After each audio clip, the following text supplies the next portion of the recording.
A new report from the nonprofit Safeguard Defenders reveals there are at least 6 more Chinese police stations across America.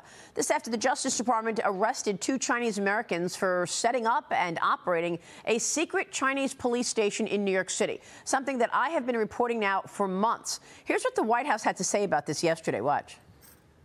Has the White House or the administration spoken to China? Can you give us an update? The U.S. government has been clear that we will use all available tools to protect American citizens and other U.S. persons from transnational repression and other forms of foreign malign influence. We will not tolerate the PRC government or any foreign government harassing or threatening U.S. persons.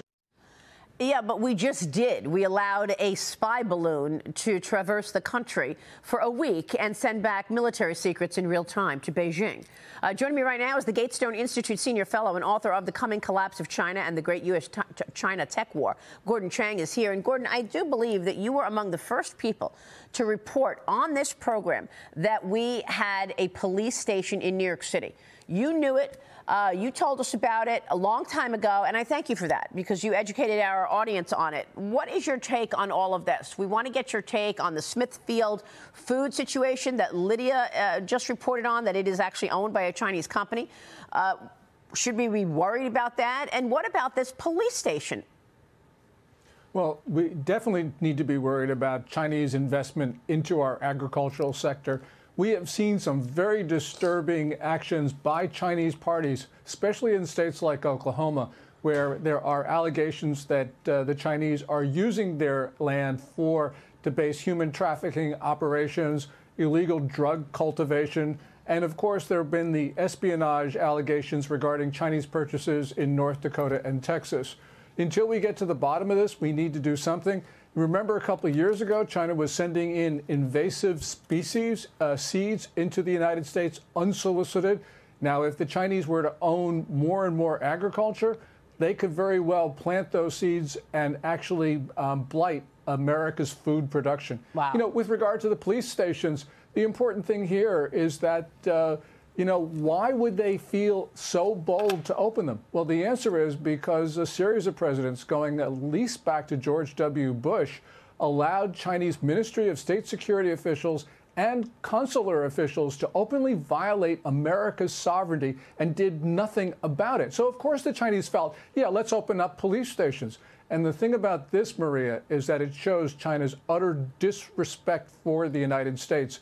That could translate into things like flying spy balloons over the U.S., maybe also starting a war. So really, this has consequences, China's attitudes towards us. So what should be the response? Because putting this arrest aside, 2 Chinese Americans who started and operate this police station, all of these provocations have been met with no response from this White House. And I know you say this goes back several different administrations, but the truth is we're talking about efforts over the last 50 years for the U.S. to try to open things up with China, try to expect that the C.C.P. comes to the middle, to recognize the fruits of democracy. That hasn't happened. Instead, the Chinese Communist Party has gone more inward, particularly with Xi Jinping at the helm. So should the response be different this time along? What do you think the response should be to these provocations? The White House is reportedly preparing to unveil new rules which would limit American investments into China. I frankly think this is theatrics, but according to Politico, the new executive order is expected to require companies to notify the government of any new investments in Chinese technology firms. It's supposed to prohibit some deals in critical sectors like microchips. Treasury Secretary Janet Yellen is going to be delivering a speech on the U.S.-China economic relationship tomorrow, Gordon. What do you want to hear from her and from this White House? I want to hear what they're not willing to say, and that is that the United States needs to decouple from China because China is decoupling from us, and China is using the proceeds of our trade and investment to build a military which is configured to fight America.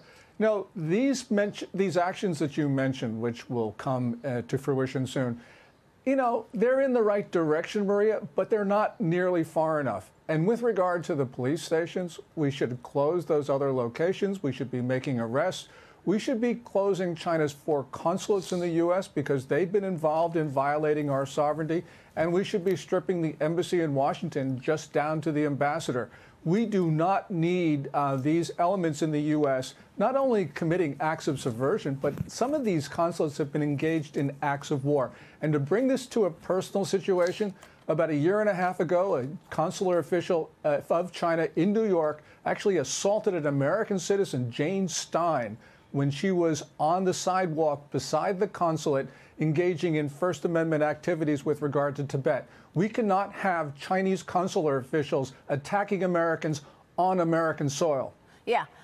Unfortunately, we're not doing any of that. The House Select Committee on the Chinese Communist Party is going through a war game simulation for China's potential invasion of Taiwan. They're doing this later today. It's expected to give lawmakers a sense of how a conflict would unfold, where U.S. military weakness could be, and the impact it could have on the economy.